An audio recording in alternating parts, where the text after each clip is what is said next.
Hi guys, welcome to another Saturday. और आज की वीडियो में हम लोग बात करेंगे पल्प टेस्टिंग की। जो जितने भी पल्प टेस्टिंग होते हैं, heat testing, cold testing, electric thermal testing, so ऐसे हम लोग आज की वीडियो में बात करेंगे सारे के सारे पल्प टेस्टिंग की।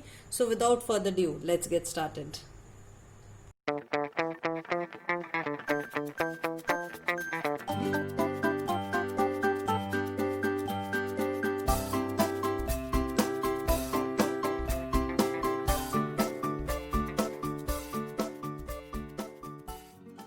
और बिफोर वी गेट स्टार्टेड, अगर आपको हमारा चैनल पसंद आता है और मुझे सुनने में आनंद आता है तो सब्सक्राइब कीजिए इस चैनल को और देखते रहिए नीट की वीडियोस। सो हम लोग बात करते हैं पल्प टेस्टिंग की। पल्प टेस्टिंग के अंदर हम लोग सबसे पहले बात करेंगे थर्मल टेस्ट। सो थर्मल टेस्ट के अंदर क्या है? थर्मल टेस्ट के अंदर है, थर्मल मतलब होता है कोई भी टेम्परेचर से रेगुलेटेड होगा। अब या तो वो गर्म हो सकता है या वो ठंडा हो सकता है, या तो वो हॉट टेस्टिंग होगा या फिर वो कोल्ड टेस्टिंग होगा। अगर हॉट टेस्टिंग होगा वो, तो उसमें हम लोग दांत पे गर्म चीज लगाएंगे। बेसिकली हमारा फंडा क्या है? पल्प टेस्टिंग का फंडा ये है कि हमें ये देखना है कि पल्प जिंदा है या नहीं है। तो उसमें पल्प के लिए सपोज मान लो ये पल्प है, ठीक है, ये पल्प है हमारा, ठीक है। अब ये पल्प को अगर अपन गरम लगाएंगे तो क्या करेगा? ये आ ऊ करेगा, है ना। तो ऐसे ही वो बताएगा कि वो गर्म चीज पे कैसे रिस्पॉन्ड करेगा, ठंडी चीज पे कैसे रिस्पॉन्ड करेगा। एकदम इसको अगर अपन मनाली में छोड़ाएंगे या फिर इसको अगर हम लोग लद्दाख में छोड़ाएंगे तो वो कैसे रिस्पॉन्ड करेगा। इसको ठंड लगेगी, बोलेगा ब्लैंकेट दे दो। आई एम जस्ट किडिंग, नहीं ऐसे कुछ नहीं है। तो बेसिकली हम लोग पल्प को गर्म चीज से, ठंडे चीज से या फिर इलेक्ट्रिसिटी भी पास कराते हैं। तो इलेक्ट्रिसिटी भी पास कराएंगे तो ये बताएगा कि ये जिंदा है या नहीं है, ठीक है। तो ये हमारा है बेसिकली पल्प टेस्टिंग का फंडा। तो उसमें हमें बताएगा कि ये क्या रिस्पॉन्ड कैसे करता है। तो हमें क्यों चाहिए कि पल्प जिंदा है हमारा है? क्योंकि अगर पेशेंट आपके पास पेन की कंप्लेन लेके आता है या फिर सेंसिटिविटी की कंप्लेन लेके आता है, तो आपको ये देखना है क्लिनिकली कि कहाँ तक जिंदा है, कहाँ तक आपका दांत मर चुका है। उसके लिए आप क्या कर रहे हो? पल्प टेस्टिंग कर रहे हो। तो अभी टाइम नहीं वेस्ट करते हो, हम लोग थर्मल टेस्टिंग पे आ जाते हैं। देखो, अगर पल्प इन्फ्लेम्ड है या नॉर्मल है वो हमें thermal testing basically pulp testing बताता है। अगर कोल्ड टेस्ट की बात करेंगे तो उसमें कोल्ड डालेंगे, हॉट टेस्ट की बात करेंगे तो उसमें हॉट डालेंगे। उससे पहले हम लोग थोड़े नॉर्मल पल्प की बात कर लेते हैं। तो क्या होता है जब कोई भी थर्मल स्टिमुलस दांत पे आता है? कोई भी थर्मल स्टिमुलस आएगा, हॉट आएगा, कोल्ड आएगा, कोई नॉर्मल इंसान भी होगा ना, वो भी उस पर रिस्पॉन्ड करेगा, है ना। तो ऐसे ही नॉर्मल पल्प भी रिस्पॉन्ड करता है। अब अगर थर्मल टेस्टिंग में अब क्या है, थर्मल सेंसिटिविटी, हॉट या कोल्ड स्टिमुलस एक्सपोज करते हो तो उसके बाद उसमें परसेप्शन आएगी। तो शार्प और इमीडिएट पेन होगी, एकदम से होगी पेन। क्योंकि अगर एकदम से हॉट या कोल्ड डालोगे तो एकदम से आप आग में उंगली डालोगे तो उंगली जलेगी ना, या फिर कोई गर्म चीज छू लोगे तो जलेगी। तो वो नॉर्मली भी होगा। तो वो क्या है, शार्प और इमीडिएट रिस्पॉन्स आएगा, परसेप्शन आएगा। लेकिन जैसे ही स्टिमुलस हटा लोगे ना वैसे ही चला जाएगा। तो ये हमारा बताएगा नॉर्मल पल्प। हमारा वाइटल नॉन वाइटल पल्प कब बताएगा? जब ये टेस्ट रिस्पॉन्ड नहीं करेंगे। अब यूं पूछोगे कि मैम ऐसा क्यों? क्यों हम लोग को ये स्टिमुलस दे रहा है, क्यों हमें दर्द हो रहा है नॉर्मल में भी? क्योंकि भैया जो हमारे डेंटिनल के फाइबर्स हैं वो भी तो रिस्पॉन्ड करेंगे। उनके अंदर क्या है? डेंटिनल फाइबर्स किससे बने हुए हैं? A delta myelinated sheath fibre. Basically myelin sheath होती है इन ए डेल्टा फाइबर्स में, ठीक है। तो इनमें क्या होगी? माइलिन शीट होगी। ये फाइबर्स जो हैं ये डेंटिनल पेन के लिए एसोसिएटेड होता है। अब हमारे पास क्या है? डेंटिनल टिब्यूल्स है। डेंटिनल टिब्यूल्स के अंदर क्या है? ओडोंटोब्लास्ट है यहाँ पे, ठीक है। तो क्या होता है, अब आपको अगर याद हो तो डेंटिनल पेन थ्योरी, हाइड्रोडायनामिक थ्योरी जो क्या बोलती है, बोल रही है कि फ्लूइड मूव करेगा यहाँ पे, तो मूवमेंट की वजह से जो होगा डेंटिनल पेन होगा। तो ये जो पल्प टेस्टिंग के टाइम पे ए डेल्टा फाइबर स्टिमुलेट हो रहे हैं, ये क्या कर रहे हैं? एक शार्प और इमीडिएट पेन दे रहे हैं। लेकिन ये शार्प और इमीडिएट पेन जो है वो नॉर्मल है, वो एब नॉर्मल नहीं है। लेकिन यहां पे आती है अब सी फाइबर्स की बात। अब जो सी फाइबर है वो माइलिनेटेड नहीं है, वो नॉन माइलिनेटेड है, वो नंगे फाइबर्स है, उनके ऊपर कोई शीद नहीं है, ठीक है। तो ये जो सी फाइबर है ये रिस्पॉन्ड नहीं करते हैं थर्मल टेस्टिंग पे। क्यों नहीं रिस्पॉन्ड करते हैं? अब आपने अगर आपकी प्रैक्टिस में देखा होगा तो बहुत सारे पेशेंट ऐसे बोलते हैं कि रात को मैं सो नहीं पाया, मेरे को इतना दर्द था दांत में। यूजुअली अगर आपने भी फेस किया है, पल्पाइटिस जब होता है ना, अब इरिवर्सिबल पल्पाइटिस की बात करोगे ना, एकदम से जैसे इरिवर्सिबल पल्पाइटिस में पहुंचता है ना, एक बहुत पेन होती है रात को ना, बहुत स्पेशली रात के टाइम पे तो बहुत ज्यादा ही पेन होती है।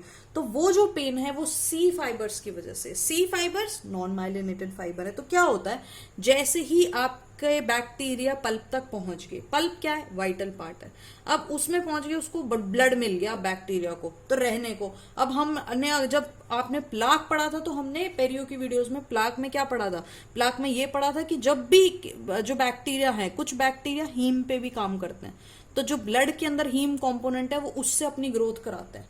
तो बेसिकली क्या है, जब वाइटैलिटी मिल रही है उनको, ब्लड सप्लाई मिल रही है उनको, अब वो मजे से मस्ती से अंदर रह रहे हैं।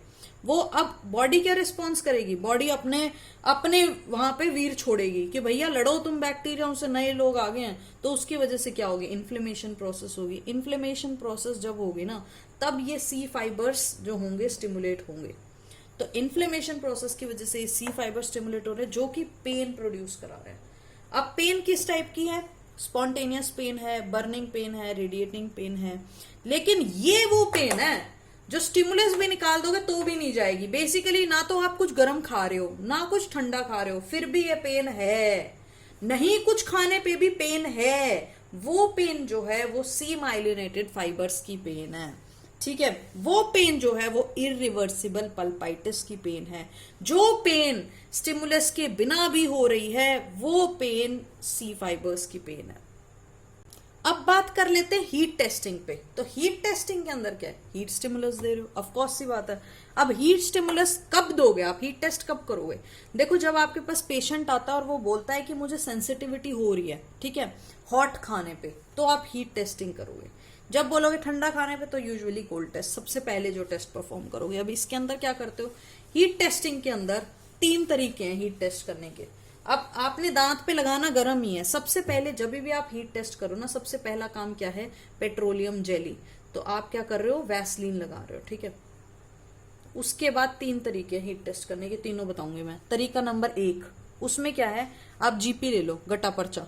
गटा पर्चा की स्टिक आती है, टेम्परेरी स्टॉपिंग की स्टिक्स आती हैं। वो स्टिक जैसे आपने ग्रीन स्टिक देखा है, इस तरीके की स्टिक्स होती हैं, ठीक है। ऐसे उसको आप हीट फ्लेम पे हीट कर लो, और ऐसे टपक के गिरनी नहीं चाहिए। मैंने बहुत सारे स्टूडेंट्स को देखा है, वो लोग जब भी बॉर्डर मोल्डिंग करते हैं तो वो टपक टपक के गिरती रहती है। तो नहीं, उस लेवल पे नहीं लेके जाना है गट्टा पर्चा को कि वो टपक के नीचे गिर जाए। जैसे ही वो थोड़ी सॉफ्ट होने लग जाए ना, मतलब जैसे ही वो गर्म हो जाए, हल्की सी टपकने से पहले, फ्लो होने से पहले, दांत का सरफेस जिस पे पहले वैसलीन लगा रखी है उस पे जाके जीपी चिपका दो, ठीक है। अब पेशेंट थर्मल टेस्टिंग कब अगर बोलेगा ओ बहुत दर्द हो रहा है और आपने स्टिमुलस निकाल दिया फिर भी दर्द हो रहा है, तो आपका हीट टेस्ट पॉजिटिव आ गया, ठीक है। सेकेंड मेथड क्या है, सेकेंड मेथड हम लोग यूज करते हैं अपने प्रॉफी के कप्स। तो प्रॉफी कप्स क्या है, प्रॉफी के कप चाय पीने वाले कप नहीं है। प्रॉफी के कप्स वो कप है जब आपने स्केलिंग की है, उसके बाद जब पॉलिशिंग करते हो, स्केलिंग करने के बाद, वो कप रबड़ के जो कप होते हैं वो ऐसे अंदर फूल से बने होते हैं। तो वो वाले जो कप्स हैं वो प्रॉफी के कप्स है। बेसिकली हम उसमें फिनिश वो करते हैं, स्केलिंग करने के बाद में हम उससे पॉलिशिंग करते हैं, ठीक है। तो ये प्रॉफी के कप्स जो हैं, ड्राई कप यूज करने हैं आपने, ठीक है। प्यूमिस नहीं लेना है। ड्राई कप यूज करोगे तो क्या होगा, फ्रिक्शन क्रिएट होगी उसकी रबिंग से। कोई भी चीज अगर रब करते रहोगे किसी भी सरफेस से, तो हमेशा गर्म हो जाती है। तो ऐसे ही आप ड्राई प्रॉफी के कप्स लोगे और उनको दांत के सरफेस पे रगड़ते रहोगे तो हीट प्रोड्यूस होगी। वो हीट पे दांत पेशेंट कैसे रिस्पॉन्ड करेगा। तीसरा मेथड जो है ना, वो मैं एक स्पेशल मेथड बताने वाली हूँ। वो ऐसा मेथड है जब पेशेंट ना ही तो थर्मल पे टेस्ट दे रहा है, ना कोल्ड पे टेस्ट दे रहा है, ना इलेक्ट्रिक पल्प टेस्टिंग। कोल्ड के तुम रहने दो क्योंकि कोल्ड टेस्टिंग सबसे बढ़िया है, ठीक है। तो ना इलेक्ट्रिक पल्प टेस्टिंग पे टेस्ट दे रहा है, मतलब बेसिकली आपको वो क्या दे रहा है, फॉल्स पॉजिटिव दे रहा है, ठीक है। जब पेशेंट जो है, आप ये देख रहे हो कि पेशेंट सही से टेस्ट नहीं दे रहा है, जब कोई भी चीज काम नहीं कर रही है, तब आप ये तीसरा तरीका काम करते हो हॉट टेस्टिंग का, हीट टेस्टिंग का। तीसरा तरीका क्या है, इसके अंदर आप लोग सबसे पहले रबर डैम से दांत आइसोलेट कर दो, ठीक है। दांत आइसोलेट कर दिया आपने। दांत आइसोलेट करने के बाद अब पेशेंट यूं बोल रहा है मुझे कि चाय पीने पे तो मुझे दर्द हो रहा है, लेकिन जब आप टेस्ट कर रहे हो हीट टेस्ट, जब वो टेस्ट नहीं दे रहा, तो इस केस में आप ये तीसरा तरीका अपनाओगे कि पेशेंट जो नखरे वाले होते हैं, कुछ पेशेंट होते हैं ना ऐसे कि जो पीछे से तो बोलते हैं कि हाँ नहीं नहीं मेरे को ऐसे दर्द है ऐसे दर्द है, और हम जब कुछ करते हैं तब उनको दर्द होता नहीं। तो ऐसे पेशेंट के लिए इस तरीके के मेथड है हमारे पास। उसमें आप रबर डैम लगा दोगे, रबर डैम लगा के, और उसमें पूरे के पूरे, अब सिर्फ एक ही दांत रह गया है, नीचे पूरे में रबर डैम है, तो उस पे आप कुछ भी गर्म, यूजुअली हम गर्म पानी डाल दो, ठीक है। तो अब क्या होगा, कोई भी गर्म लिक्विड डालोगे तो, या फिर अब क्या होगा, उससे हर दांत के सरफेस पे गर्म टच होगा, एक्सपोज होगा। एक पर्टिकुलर सरफेस पे नहीं कर रहे हो आप, इसमें हर सरफेस पे कर रहे हो। तो इस केस में क्या होगा, जैसे कि पेशेंट चाय पीने पे जैसे रिस्पॉन्ड देता ना, सेम वैसा ही रिस्पॉन्ड मिमिक करेगा। अब बात कर लेते हैं हीट टेस्टिंग, जो है सबसे बेकार टेस्ट है ये, सबसे बेकार टेस्ट, ठीक है। और इलेक्ट्रिक पल्प टेस्टिंग तो उससे भी ज्यादा बेकार है। तो ये दोनों, हीट टेस्टिंग और इलेक्ट्रिक पल्प टेस्टिंग, जिसके हम आगे वीडियो में बात करेंगे, ये अच्छे टेस्ट नहीं है। तो सबसे बढ़िया टेस्ट कौन सा है, फिर बचा एक कोल्ड टेस्ट। तो हम लोग बात कर लेते हैं कोल्ड टेस्ट की, जो कि सबसे बढ़िया है, जिसके अंदर हम क्या डालेंगे, जिसके अंदर हम देंगे कोल्ड रिस्पॉन्स। अब उसमें या तो तुम कार्बन डाइऑक्साइड दे दो, या तुम इथाइल क्लोराइड दे दो, ठीक है, या फिर डाई क्लोरो डाई फ्लोरोमिथेन, जो कि क्या होती है हमारी एंडो आइस, जिसको ग्रीन आइस भी बोलते हैं, ठीक है, या फिर तुम आइस के स्टिक्स दे दो। ये बेसिकली जब आप कोल्ड टेस्ट कर रहे हो ना, या फिर कोई हीट टेस्ट कर रहे हो, ये चीज एक ध्यान में रखनी है कि एक कंट्रोल टूथ लेना। कंट्रोल टूथ क्या है, कंट्रोल रूम है। कंट्रोल टूथ क्या है, उसके अगल बगल का दांत जो है ना, वो बताएगा आपको। पहले आप डायरेक्ट अगर ये करोगे ना, तो आपको पता नहीं चलेगा कि कितना पेशेंट दर्द का क्या लेवल है। किसी किसी को बहुत कम दर्द होता है, किसी किसी को बहुत ज्यादा दर्द होता है। तो एक नॉर्मल दांत पे पहले टेस्ट कर लेंगे। पेशेंट जिस दांत को लेके आए दांत के दर्द के कंप्लेन में, उस पे नहीं करेंगे। एक पहले एक नॉर्मल नेबरिंग दांत में कर लेंगे। उससे क्या होगा, एक तो ये अपने पेशेंट को एजुकेट करने के भी काम आता है कि भैया देखो ऐसा ऐसा टेस्ट है, मैं ऐसा ऐसा रन करूंगा, ताकि अगर कोई नखरे वाले पेशेंट होते हैं तो उनको नॉर्मली कर सकते हो। और दूसरी चीज क्या है, आपको एक रिस्पॉन्स पता चल जाता है, एक नॉर्मल दांत में पेशेंट कैसा रिस्पॉन्स दे रहा है वो आपको पता चल जाता है इससे। तो करते क्या है, करते कैसे हैं हम लोग कोल्ड टेस्ट। कोल्ड टेस्ट हम लोग करते हैं, सबसे पहले दांत को ड्राई कर दो। दांत को ड्राई करने के बाद, अगर आपके पास स्प्रे है, ये एंडो आई स्प्रे की फॉर्म में आता है। अगर आपके पास स्प्रे है तो कॉटन पैलेट के ऊपर स्प्रे लेके और वो दांत पे लगा दो। डायरेक्ट स्प्रे दांत पे नहीं करना है, वो बहुत कोल्ड। तो आपको पता है कोल्ड आइस का टेम्परेचर कितना, -30 डिग्री सेल्सियस है। तो ये डाईफ्लोरोमिथेन जो है, उसका टेम्परेचर बहुत ज्यादा कम है। तो एकदम से दांत पे नहीं टच करना, पहले आपको कॉटन पैलेट पे करना और फिर उसके बाद वो दांत पे टच करना।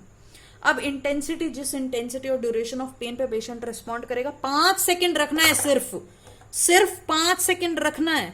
1 घंटे तक वो ठंडा चिपका के नहीं रखना है, ठीक है, डैमेज नहीं करना। तो बस चेक करना है कि रिस्पॉन्ड कैसे करता। अब ये टेस्ट जो है कोल्ड टेस्ट, ये सबसे एक्यूरेट टेस्ट है, ठीक है। मैं स्टार लगा देती हूँ कोल्ड टेस्ट पे यहाँ पे, ताकि आपको याद रहे कि सबसे ज्यादा बढ़िया टेस्ट जो है कोल्ड टेस्ट है। और याद रखना है, किसी को याद नहीं होता तो आइसक्रीम से याद रखना, सबसे बढ़िया आइसक्रीम ही लगती है, ठीक है। तो उसके बाद हम लोग बात कर लेते हैं अब ईपीटी, इलेक्ट्रिक पल्प टेस्टिंग पे। इलेक्ट्रिकल पल्प टेस्टिंग जो है वो स्टिमुलेट करता है हमारे ए डेल्टा फाइबर्स को। लीस्ट रिलायबल है, सबसे घटिया टेस्ट है इलेक्ट्रिक पल्प टेस्टिंग। क्यों? क्योंकि electric pulp testing current flow कर रहे हो। अब देखो कॉमन सेंस, एकदम common sense, electric pulp testing, इसमें क्या कर रहे हो आप, करंट फ्लो कर रहे हो। इलेक्ट्रिसिटी का नाम आ रहा है, इलेक्ट्रिसिटी से पल्प टेस्ट करो, इसका मतलब करंट पास कराओगे। जब आप करंट पास करा रहे हो, करंट हमेशा ना नर्व की कंडक्शन बताता है, कभी ब्लड वेसल की नहीं बताता। तो ये आपको नर्व की कैसा है वो बताएगा, ना कि vascular supply of the pulp बताएगा। लेकिन एक्चुअली कौन बताता है पल्प को हेल्दी है नहीं है, ब्लड वेसल्स बताते हैं, vascular supply of the pulp बताते हैं। लेकिन इलेक्ट्रिक पल्प टेस्टिंग जो है वो ब्लड पे, वस्कुलर सप्लाई पे नहीं रिलाय करता है, इसीलिए ये सबसे ज्यादा लीस्ट रिलायबल है। ये भी क्वेश्चन आता है कि सबसे ज्यादा अनरिलायबल या लीस्ट रिलायबल कौन सा, तो वो आपका इलेक्ट्रिकल पल्प टेस्टिंग है। अब आपको रीजन भी पता है। दूसरी चीज, इलेक्ट्रिकल पल्प टेस्टिंग आप लोग कार्डियक पेसमेकर के पेशेंट में नहीं कर सकते हो। कोई भी ऐसा, देखो कॉमन सेंस की बात है, उसके अंदर क्या है, हमने मेटल डाल रखा है। कोई भी चीज जो मेटल की है, रिस्पॉन्ड कर रही है, उन पे आप करंट फ्लो नहीं करा सकते हो। ठीक है। तो ये करते कैसे हैं, इसकी एक टिप होती है, ठीक है, इलेक्ट्रॉनिक की प्रोब टिप होती है। अब इलेक्ट्रॉनिक की सबसे पहले आपने क्या करना है, दांत को आइसोलेट ड्राई, सारे पल्प टेस्टिंग में फंडा है ये, सबसे पहले दांत को आइसोलेट कर दो, ड्राई कर दो, उसके बाद आप मिडिल थर्ड पोर्शन लेते हो उसका। मिडिल थर्ड पोर्शन क्यों मैम, मिडिल थर्ड पोर्शन क्यों ले रहे हैं, क्योंकि मिडिल थर्ड पोर्शन के अंदर हमारा एक तो एनामल सबसे ज्यादा कम है, और दूसरा इसके अंदर जो ए डेल्टा फाइबर्स हैं वो उनकी डेंसिटी सबसे ज्यादा है, इसलिए हम लोग मिडिल थर्ड पोर्शन ले रहे हैं। उसके बाद में आपने जो सबसे पहले आपने दांत का प्रोब की टिप है, ठीक है, वहां पे आपने क्या करना है, दांत के सरफेस पे जहां पे आप प्रोब की टिप टच करने वाले वहां पे आपने कोई भी मीडियम लगा दिया है, जैसे कि आपने टूथपेस्ट लगा दिया, ठीक है, कंडक्टिंग मीडियम जिसको बोलते हैं, जो इलेक्ट्रिसिटी कंडक्ट कराएगा। जो हमें एक मीडियम चाहिए ना जो पास कराने के लिए इलेक्ट्रिक करंट को, तो वो मीडियम का काम करता है टूथपेस्ट का काम, या इलेक्ट्रोलाइट भी ले सकते हो आप लोग। फिर क्या कर रहे हो आप, धीरे धीरे करंट का फ्लो इंक्रीज कर रहे हो। जब आप धीरे धीरे करंट का फ्लो इंक्रीज कर रहे हो तो फिर जिस करंट पे पेशेंट रिस्पॉन्ड, सबसे इंपॉर्टेंट चीज तो भूल गए, लिप क्लिप ऐड करना है। लिप क्लिप ऐड करेगा पेशेंट, आपने क्या करना है, एक लिप क्लिप होती है जो लिप्स पे जाके ऐसे टक हो जाती है, या फिर पेशेंट को क्या बोलते हैं, यूं बोलते हैं कि हम लोग लिप क्लिप को पकड़ लो, ठीक है, तो उससे क्या होगा, सर्किट कंप्लीट हो जाएगा। अब जैसे आपको कब पेशेंट को पेन होगी तो उसको यही बोलते हैं कि लिप क्लिप हटा देना, तो इलेक्ट्रिक करंट बंद हो जाता है। तो ये इसीलिए ये एक सिग्निफिकेंस है कि पेशेंट को ही बोल दो कि तुम भैया लिप क्लिप पकड़ लो, ठीक है। तो लिप क्लिप जैसे ही पेशेंट जिस करंट पे ही करंट दे देगा वैसे लिप क्लिप हटाएगा, करंट बंद हो जाएगा, हम रीडिंग रिकॉर्ड कर लेंगे। इंपॉर्टेंट चीज क्या ध्यान रखनी है, इंपॉर्टेंट चीज ये ध्यान रखनी है कि दांत ड्राई होना चाहिए, आइसोलेटेड होना चाहिए। क्यों मैं ये सब पॉइंट फालतू के बता रही हूँ, क्योंकि अभी मैं बताऊंगी कि फॉल्स रिजल्ट्स कब आते हैं, इन्हीं रीजंस की वजह से फॉल्स रिजल्ट आ रहे हैं। या फिर बगल के दांत में कोई मेटल की रिस्टोरेशन है, मेटल तो आपको पता ही है फिर करंट कैसे फ्लो कराएगा, तो वो भी गलत रीडिंग दे देगा। या फिर कोई दांत आपका न्यूली इरप्टेड है। अब हम लोग ऑलरेडी बात कर चुके हैं, देखो जब कोई दांत की रूट फॉर्मेशन कंप्लीट होती है, तो रूट आपकी दांत की कब कंप्लीट होगी, 2.5 साल दांत के इरप्ट होने के 2.5 साल के बाद परमानेंट दांत में। और ये भी बहुत कॉमन है, ये हर जगह में, मतलब अगर आप क्वेश्चन बैंक उठाओगे तो आपको एटलीस्ट हर सब्जेक्ट में ये वाली चीज मिल जाएगी। और 1 से 1.5 साल में, वैसे तो 1.5 साल लिखता है टेक्स्ट बुक में, पल्स में भी 1.5 साल लिखा हुआ है, लेकिन बहुत सारी ऑप्शंस में आपको एकदम वो नहीं मिलता है, तो 1 से 1.5 साल में आपको प्राइमरी दांत में फॉर्मेशन कंप्लीट होगी। तो जब आपके दांत में पूरी रूट बन चुकी है तभी इलेक्ट्रिक करंट पास करने का फायदा है, नहीं तो करंट सही नहीं आएगा, रिजल्ट सही नहीं आएगा बेटे का। 2 तरीके के इलेक्ट्रिक पल्प टेस्टर है, मोनोपोलर, बाइपोलर। मोनोपोलर हम लोग कॉमनली यूज करते हैं। अब ये रिस्पॉन्स कैसा देता है, ईपीटी रिस्पॉन्स कैसे देता है, देखो अगर सबसे पहले रिवर्सिबल पल्पाइटिस की बात करते हैं। रिवर्सिबल पल्पाइटिस का मतलब पल्प के अंदर इन्फेक्शन पहुंच गया है लेकिन उसको हम निकाल सकते हैं, राइट। रिवर्सिबल का मतलब होता है जिसको हम वापस करें तो नॉर्मल पे आ जाए, ठीक है, वो रिवर्सिबल हो गया। अब रिवर्सिबल पल्पाइटिस के अंदर क्या है, ब्लड सप्लाई इंक्रीज हो चुकी है, ब्लड हाइपरीमिया हो गया। अब उसकी वजह से जो आर्टीरियल हाइपरीमिया, ये बेसिकली ब्लड सप्लाई बढ़ गई, तो आर्टीरियल हाइपरीमिया, हाइपर का मतलब होता है इंक्रीज, ईमिया मतलब ब्लड का फ्लो बढ़ गया, ठीक है। तो जब ब्लड बढ़ गया है तो इसका मतलब क्या है, इसका मतलब ये है कि थोड़ा सा करंट पास करोगे ना तो भी पेशेंट जल्दी से रिस्पॉन्ड कर देगा। हल्का सा आपने वो रीडिंग बढ़ाया और पेशेंट ने ऐसे बोला ये दर्द हो गया, इसका मतलब कम करंट, जो नॉर्मली जिस करंट पे रिस्पॉन्ड करने वाला था उससे कम करंट पे पेशेंट रिस्पॉन्ड कर रहा है रिवर्सिबल पल्पाइटिस में। देखो ये बहुत इंपॉर्टेंट चीजें हैं और हम लोग इनको ना बहुत इजीली समझेंगे, रटने की कोई चीज जरूरत नहीं है, मैं हमेशा ये बात बोलती हूँ। तो रिवर्सिबल पल्पाइटिस के अंदर क्या है, क्योंकि ब्लड फ्लो बढ़ गया है, ब्लड ज्यादा है, तो जैसे ही आप इलेक्ट्रिक पास कराओगे दांत पे, करंट पास करोगे, तो ब्लड फ्लो ज्यादा, इसीलिए कम करंट पे, लेस करंट पे, कम करंट पे ही पेशेंट को पेन हो जाएगी। ये हो गया रिवर्सिबल पल्पाइटिस। इरिवर्सिबल पल्पाइटिस की बात कर लेते हैं। इरिवर्सिबल पल्पाइटिस का मतलब है अब इन्फेक्शन आधे पल्प को डैमेज कर चुका है। जब इन्फेक्शन आधे पल्प को डैमेज कर चुका है तो आधा पल्प तो मर चुका है। जब आधा पल्प मर चुका है तो इसका मतलब आपको करंट थोड़ा ज्यादा देना पड़ेगा नॉर्मल से, क्योंकि आधे में तो कोई सेंसेशन है ही नहीं। अब बची हुई आधे की सेंसेशन नॉर्मल से ज्यादा करंट लेगी, इसका मतलब इसके अंदर क्या है, मोर करंट है, ठीक है, नॉर्मल से पेन इंड्यूस करने के लिए। नेक्स्ट हम लोग बात करते हैं तीसरी, या तो क्रोनिक हाइपरप्लास्टिक पल्पाइटिस है, जिसको हम लोग क्या बोल देते हैं, पल्प पॉलिप भी बोल देते हैं। मैं सीधा सीधा यहाँ पल्प पॉलिप लिख देती हूँ टाइम बचाने के लिए। ठीक है, पल्प पॉलिप। अब पल्प पॉलिप के अंदर क्या है, पल्प पॉलिप या क्रोनिक हाइपरप्लास्टिक पल्पाइटिस, इसका मतलब क्या है, हाइपरप्लेसिया हो गया, टिश्यूज की ग्रोथ हो गई है, ठीक है, पल्प पॉलिप में यही होता है। अब इसके अंदर नर्व सप्लाई कम है पहले से। अगर नर्व सप्लाई कम है, इसका मतलब क्या होगा कि ज्यादा करंट हमें पास करना पड़ेगा रिजल्ट देने के लिए, ठीक है। इलेक्ट्रिक पल्प टेस्टिंग एकदम भी रिलायबल टेस्ट नहीं है। ईपीटी बहुत ही गंदा है, आई हेट ईपीटी, ठीक है।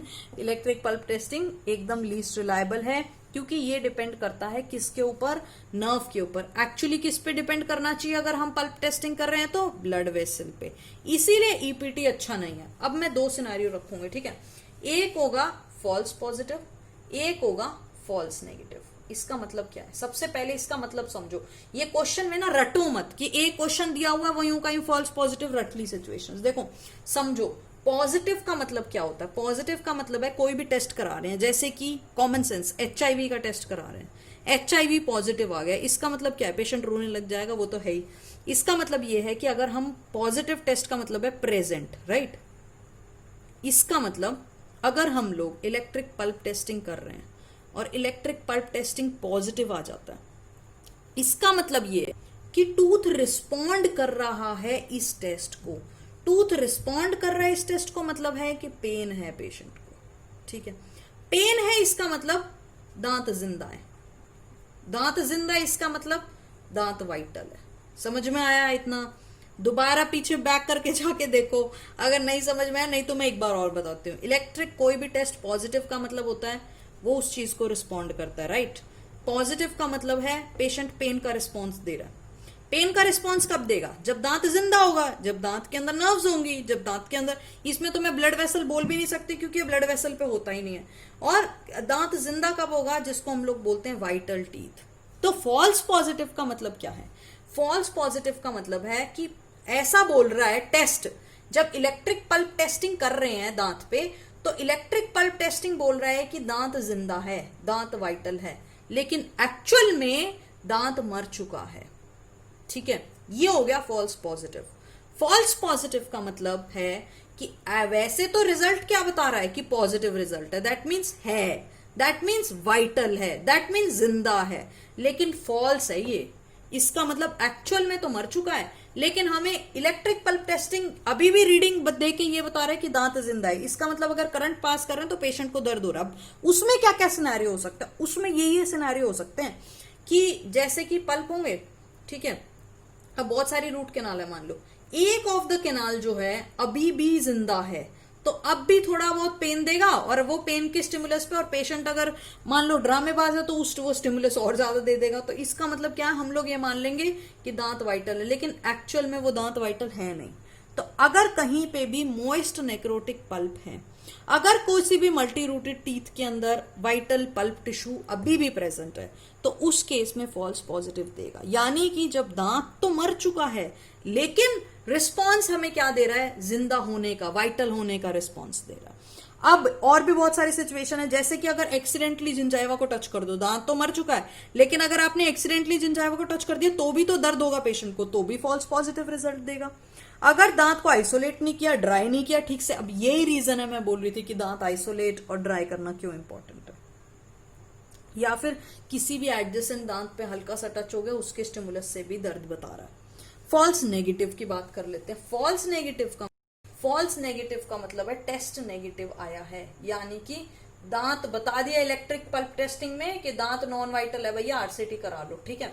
ये इलेक्ट्रिक पल्प टेस्टिंग ने बताया, अभी क्लिनिकल टेस्ट का अगर सिर्फ इसीलिए बोलती हूं मैं कि सिर्फ इलेक्ट्रिक पल्प टेस्टिंग पे रिलायबल नहीं करना है, ये लीस्ट रिलायबल है। अब दांत, ये क्या बोल रहे हैं, दांत नॉन वाइटल है, लेकिन एक्चुअली में दांत वाइटल है।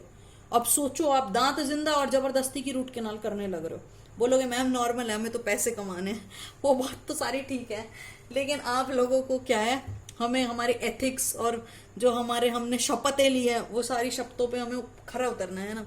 तो हम लोग बात करते हैं फॉल्स नेगेटिव टेस्ट। कब कब होगा फॉल्स नेगेटिव, जब कभी ट्रॉमा होता है, जब कभी भी किसी भी दांत को ट्रॉमा हो गया, एकदम से गिर गए में या फिर कुछ भी हो गया, ट्रॉमा हो गया, ठीक है, इंजरी होगी दांत को, उस केस में क्या होगा, पल्प जो होता है ना स्टन हो जाता है। स्टन मतलब जैसे कि फूक के कोई बैठा होता है, स्टन हो जाता है, उसको पता ही नहीं, होश ही नहीं है। जो गिर जाता है तो मतलब जिंदा तो होता है वो, लेकिन उसको होश नहीं होता, उसको हम लोग क्या बोल देते हैं, उसको हम लोग बोलते हैं स्टन्ड पल्प। ठीक है, पल्प ना स्टन हो गया, तो ये स्टन्ड पल्प जो है ये भी फॉल्स नेगेटिव रिजल्ट देगा। दांत तो जिंदा है लेकिन वो सुध बुध खो के बैठा है, तो इसीलिए वो फॉल्स नेगेटिव रिजल्ट देगा। ऑल्सो कोई भी कैल्सिफाइड कैनाल है, कैल्सिफाइड कैनाल का मतलब क्या होता है, जब हम लोग पल्प की तरफ देखते हैं तो वैसे तो पल्प सॉफ्ट होता है, ठीक है, जब आपने अगर रूट कैनाल नहीं भी किए तो भी कोई दिक्कत नहीं है, जब आप जाने लगते हो ना वो सॉफ्ट होता है, लेकिन इसमें कंकर पत्थर से मिल जाएंगे, वो आपका कैल्सिफाइड कैनाल है। ठीक है, अब उसमें क्या है, क्योंकि आपने कैनाल कैल्सिफाई है, ठीक है, तो अगर आप पल्प इलेक्ट्रिसिटी पास कर रहे हो तो वो पल्प से पास हो नहीं रही है, क्योंकि बीच में कैल्सिफाइड कैनाल ने इलेक्ट्रिक करंट को रोक दिया। तो एक्चुअली तो आपका पल्प क्या है, वाइटल है, लेकिन अब क्या बोल रहा है ये, क्योंकि रिस्पॉन्स नहीं दे रहा है इसीलिए ये फॉल्स नेगेटिव हो गया। ऐसे ही अगर आपकी एक्सेसिव रिस्टोरेशन बहुत ज्यादा मोटी है, बहुत थिक रिस्टोरेशन है, तो भी करंट पास नहीं कर पाएगा, सेम चीज हो जाती है, फॉल्स नेगेटिव होगा। या फिर पेशेंट का थ्रेशोल्ड ही आई है, मान लो पेन किलर खा के आया है, तुम कितने टेस्ट किए जाओ वो बोलेगा मेरे को पेन ही नहीं हो रही है, तो ये चीज केस हिस्ट्री में लेनी जरूरी है। पेशेंट से पूछ लो, क्यों, देखो क्यों मैं ये लाइन बोली, क्यों बोली, क्योंकि अगर आपके पास पेशेंट आ रहा है और आप पल्प टेस्टिंग कर रहे हो, इसका मतलब पेशेंट क्या कंप्लेन कर रहा है, दांत के दर्द की। दांत के दर्द की कंप्लेन का मतलब ये है कि पेशेंट ने जरूर रात को पेन किलर खाई होगी, तो आके आपने सुबह सबसे पहले पूछनी है, आप पेन किलर खा के आए हो क्या जब आप इलेक्ट्रिक पल्प टेस्टिंग कर रहे हो तो। या फिर आप ग्लव्स वेयर करते हो, उसमें भी आपका फॉल्स नेगेटिव आता है, sedative, pain killer, high threshold, इन सारे केसेस में फॉल्स नेगेटिव टेस्ट रिजल्ट आता है। इमेच्योर टीथ है, उस केस में भी आएगा।